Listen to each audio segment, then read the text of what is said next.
এখানে নাস্তার জন্য বানাই নিলাম, এটার কী পিঠা বলে আমি জানি না, তবে মানে আমি প্রায় সময় মানে শর্টকাটের মধ্যে যখন ভালো লাগে না তখন তাড়াহুড়ার মধ্যে এটা বানানো যায়। আর রুটি বানাইতে গেলে কিন্তু অনেক ঝামেলা, কাই করতে হয়, রুটি বানাইতে হয়, মানে বেলতে হয়, তারপরে খোলা দিতে হয়, অনেক ঝামেলা মনে হয়। এটা কিন্তু একদম মানে আটাটা গুলায়া সাথে সাথে বানানো যায়।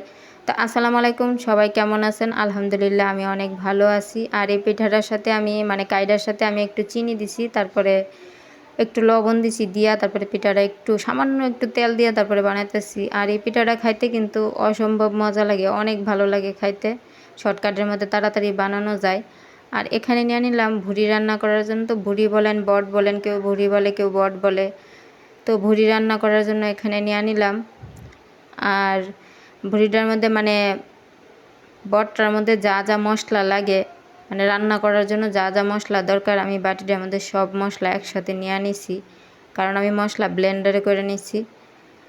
তো যা যা মশলা লাগে আমি বাটিটার মধ্যে সব মশলা দিয়ে দিছি। তো এখানে পেঁয়াজটা ভাজি করে তারপরে আমি এখানে দেয়া দিলাম। এখন ভালো মতো একটু সিদ্ধ করে নেবো, লাস্টে আমি শেষে আমি কষামো আর কি। আর আমি যেভাবে রান্না করি সেভাবে দেখাতেছি। তো হাতে মাইখাও ইচ্ছা করলে রান্না করা যায়, তারপরে পেঁয়াজটার সাথে মশলাটা এভাবে কষাইয়া তারপরেও রান্না করা যায়।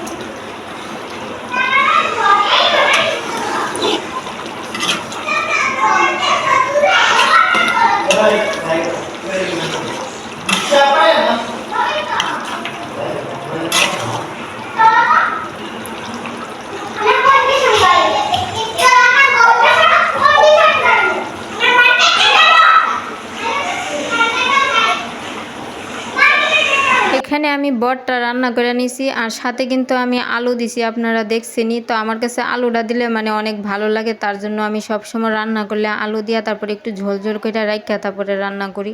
আর খাইতে কিন্তু অনেক ভালো হয়েছে, কারণ আমি খাওয়ার পরে ভিডিওটা দিলাম তার জন্য বলতেছি। আর এখানে একটু ভর্তা বিরান করে নিতেছি। তো এটা কিন্তু আমি পাটাতে বাইটা নিয়ে আসছি, শুটকি দিছি, তারপরে মরিচ দিছি, আর সাথে রসুন দিছি, দিয়া তারপরে পাটাতে বাইটা নিয়ে আসছি। আর ভর্তা বোনা করলে কিন্তু পাটাতে বাইটা করলেই সবচেয়ে বেশি খাইতে ভালো লাগে আমার কাছে। আর এমনি যে শুকনো মানে গুঁড়া মরিচ দিয়া করে, মানে এভাবে ভর্তা বিরান করলে আমার কাছে একদমই ভালো লাগে না। আর সাথে যদি বেগুন দিতাম, ছোট ছোট করে কাইটা বেগুন দিতাম, তো বেগুন দিলে ভর্তাটা আরও খাইতে অনেক মজা হইতো। তো আমার কাছে বেগুন দিলে মানে সবচেয়ে বেশি ভালো লাগে। তো ঘরে বেগুন ছিল না, তার জন্য আমি বেগুন দিতে পারি নাই। আর এত সুন্দর একটা গ্রান বাড়িছে। আর এই যে আমি বয়সটা দিতেছি, মানে আমার ইচ্ছা করতেছে মানে আবার রান্না করে খাওয়ার জন্য। আর এখানে আমি ভাত খেতে বসে গেলাম। তো দুইটা রেসিপি কিন্তু মানে দুইটা তরকারি খাইতে কিন্তু, এই যে বটের তরকারিটা, তারপরে এই যে ভর্তা বোনাটা, দুইটা তরকারি খাইতে কিন্তু অসম্ভব মজা হয়েছে। আর আমার অনেক দিন ধরে ইচ্ছা করতেছে এভাবে ঝাল ঝাল করে ভর্তা বিরান খাওয়ার জন্য। তো সবাই ভালো থাকেন, আমার জন্য দোয়া করেন। ভিডিওটা যদি ভালো লেগে থাকে একটা লাইক কমেন্ট শেয়ার করে দিয়েন। আর এতক্ষণ যারা আমার সাথে ভিডিওটা দেখলেন তাদেরকে